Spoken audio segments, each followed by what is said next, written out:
little things. So one of the questions that our viewers asked us was about trauma in bipolar disorder and what the role might be. I guess I just wanted us to have a chat about that and our experience of that. Did anyone want to start with any thoughts? I could start actually. I think the problem I've had in counselling people living with bipolar disorder is that many of their early episodes have been triggered by trauma. So making the connection that, okay, there's a trigger, that people with bipolar disorder are much more sensitive to recovery from trauma.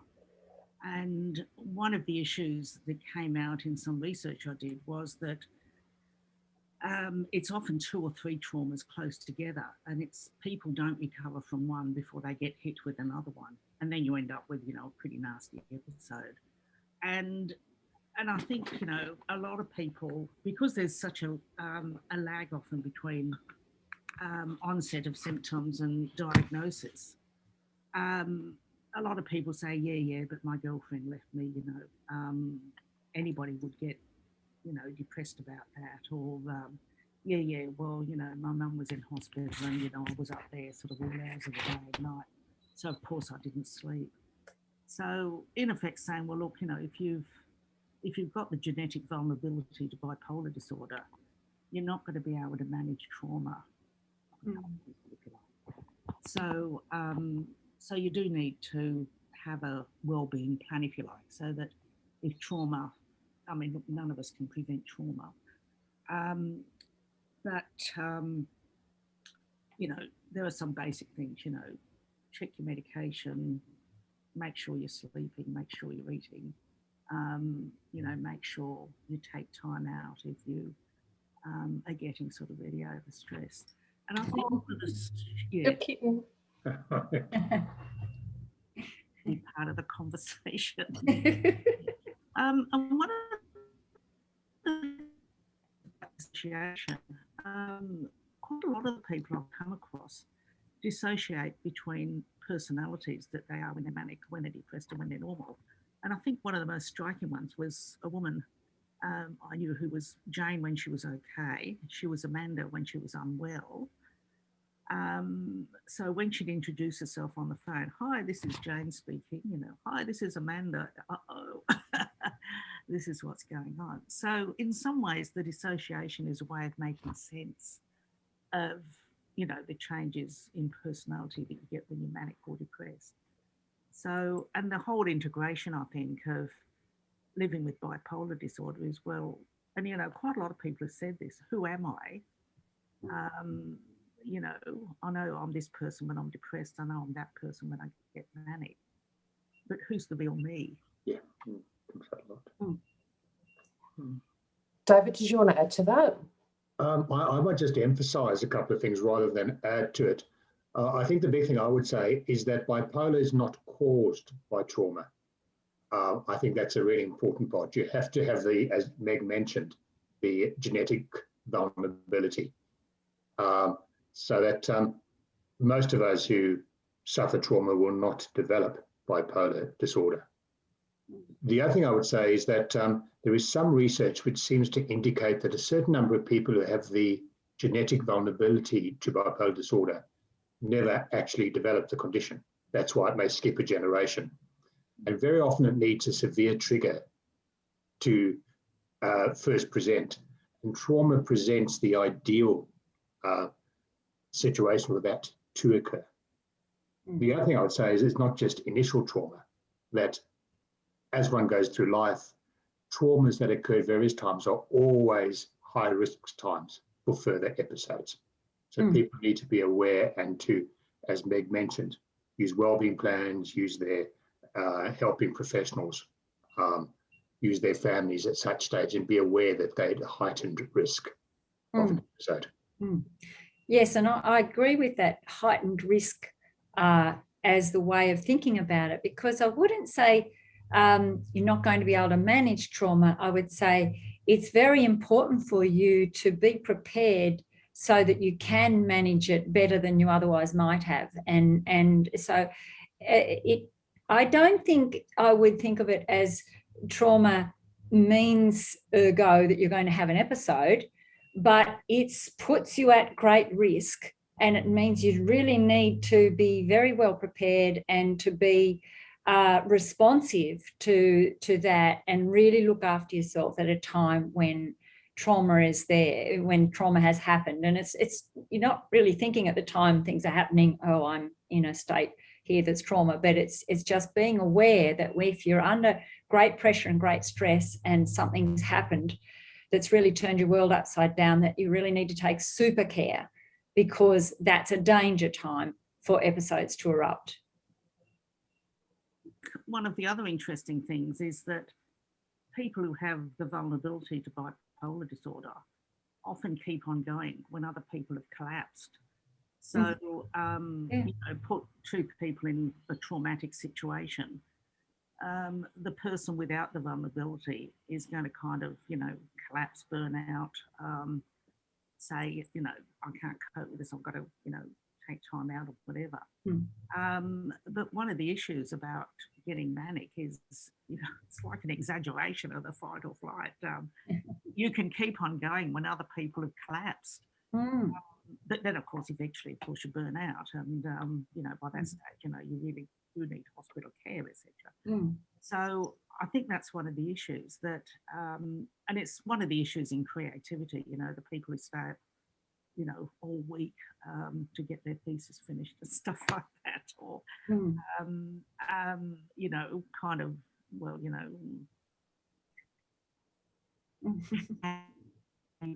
a sort of, he stayed up, for about a week or so while he was writing with a sigh. Well, fortunately, he had a wife who provided him with meals and left him in peace, I think. But I think the issue is that, you pay a price for being able to stay up all night, days on end.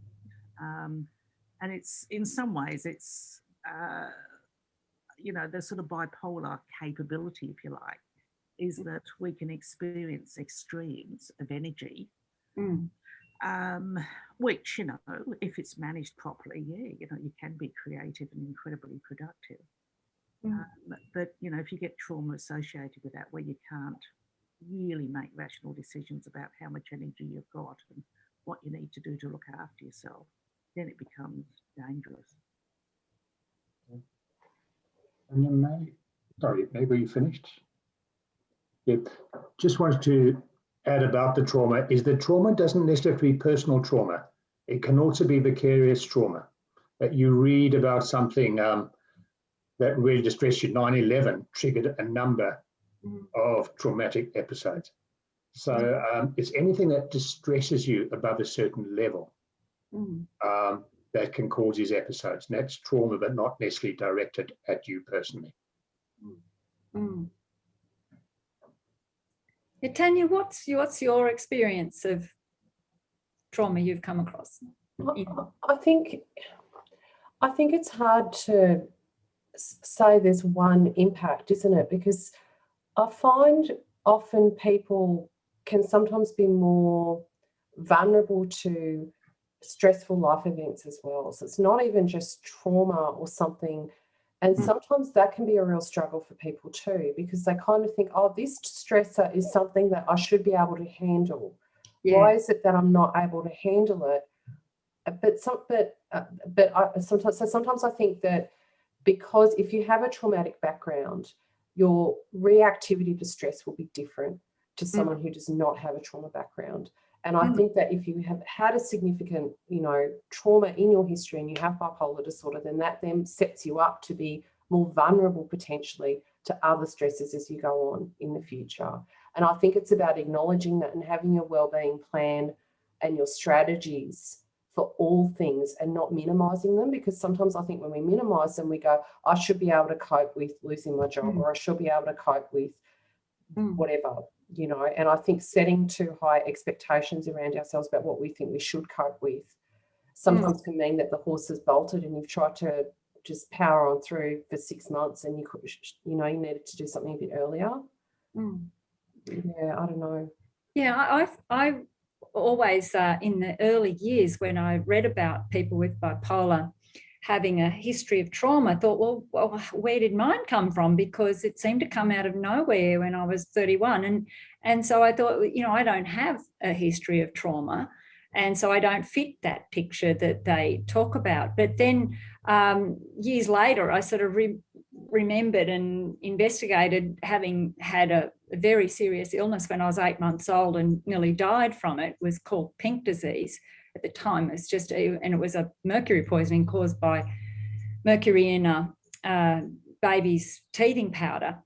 Wow. And so the fact that I very nearly died and hair fell out and I went blue and everything, cried and cried and cried. So as such a tiny baby, I don't have any memory of that, of course, but I've often wondered if that was a trauma. I think I was around 8 months old at the time, but unfortunately I left it too long to investigate because my mother had already died. By the time late in life, I sort of realised maybe that would be something that predisposed me because we didn't know where else it came from in my family. But then later on, 15 years after I'd manifested bipolar, someone else in my family, in my nieces and nephews did as well. And so that then sort of showed that there was some biological genetic link as well that we just hadn't known where it came from. But that trauma history, it always confused me, the fact that I didn't seem to fit that picture. And if I could, and thank you for that, Margo, I suppose one thing I'd add to that would be that just so people are aware that bipolar doesn't have to be triggered by trauma either. Yes. Yeah. Some people will have episodes without any trauma whatsoever. I think the other issue is that there's a lot of medical events will trigger episodes. Yes. I think, when I had my knee replacement, when I had an infected toe, stuff like that. And whether it's the combination of the medication used to treat various conditions. I know that if I have a general anaesthetic, I'm pretty high for the next few days.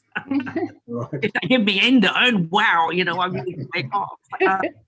And I remember there was some research years ago by a guy called Whitlock, who basically sort of tracked, when people had manic episodes, etc., etc.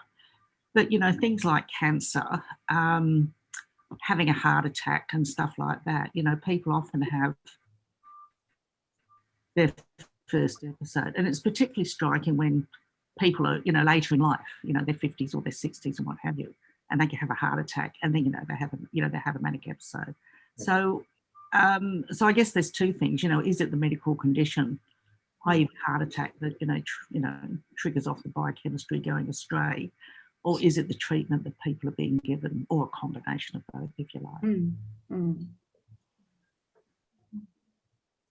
In any medical episode in which there is something like diarrhea or vomiting is particularly dangerous because the medication balance then gets upset. Yeah. Yeah, absolutely. But it's interesting because there's so much, it just kind of highlights how little we know about how bipolar develops, doesn't it? We kind of guess, maybe it's that trauma, but are we certain? Like we don't actually have a way of measuring our brains to say, oh, this is what I was before the trauma, this is exactly what happened here. And then it interacted with all the different bipolar genes in this particular way. So I guess it highlights the complexity, isn't it? Like, yeah, and something you said, Margo, about your first episode being in your, early 30s. The same thing happened to me. And I think I've been struck by the number of people I've interviewed where a similar thing has happened, that the first serious episode happens in your 30s. Sure, there are people who have episodes in their teenage years. But the striking thing is often that people, and one of the risks, like risk to reputation, is that by the time people have a manic episode in their 30s, they've got a professional career, they've got a family. So, the kind of, if you're an accountant in a country town and you have first manic episode when you're Mm. in your 30s, enormous chaos kind of ensues. Whereas, for people who have a very early onset, includes people with schizophrenia, they often aren't in a relationship. They're often living with parents, and they haven't developed, a sort of, work career, if you like. So the issues in terms of a wellbeing plan, I think, are quite different for people with bipolar, that, you've got a lot to lose if you don't take your prophylactic medication. Yeah. And also the episode itself can be traumatic, and is traumatic, when the episode breaks and suddenly you're a completely different person to who you used to be in that episode, is coming to terms with this shocking, dislocating thing that happened. And that really brings about those questions you were talking about, Meg, of, who am I? Which person am I? And where do I go from here? And that's where it's sort of like, the notion nowadays of post-traumatic growth is that it's a call to action when you have a profound thing like this happen to you, to form a wellbeing plan and to prioritize your wellbeing and staying stable, staying on a level. That's so important as a response to having an episode and the traumatic effect of an episode, whether that was preceded by trauma or not. And I think often episodes are preceded by, often it seems like there wasn't anything much that triggered it, but it may be a more subtle thing, like a shift in values, or a shift, some challenge to your values. And often it's losses. We know losses are a very big trigger for episodes, but it may be a loss of who you thought you were or what you thought the world was like as you grow. And it can be a disruptive sort of phase that brings on an episode, that not necessarily something that came out of a deep depression. But often they do come out of it. I remember Simon Champ talking about life is like being in a lift and the doors open and you're on a different floor. Yes. And the doors close, and then, sometime later you emerge into a different reality. In some ways it really is like that. I mean, every time I've had an episode, my life has changed drastically. Not that I think it was, well, yeah, okay, there were kind of traumas, but often they were external traumas. And but yeah, it's like suddenly you're derailed. You're on a different train track going to somewhere else. Yeah. Well, it's such a big topic, isn't it? And I'm mindful of the fact that we're almost out of time. Yeah. Did anyone have anything else they wanted to add about this, just off the top of their head, that they think that we haven't covered? Or maybe one thing, and I'll just say that because you talk about the risk of trauma, it doesn't mean that because you're bipolar, you should wrap yourself in cotton wool either. Yeah. Absolutely. Yeah. It's a balance to find. It's always a balance, not too high, not too low, just aiming for that middle ground. Well, thank you all for this conversation. And Meg, I've loved your kitten visiting us. Your two kittens. She's reaching out. I wish I could give her a pat and a cuddle. So I'm going to stop the recording now. And thank you for this conversation. Okay.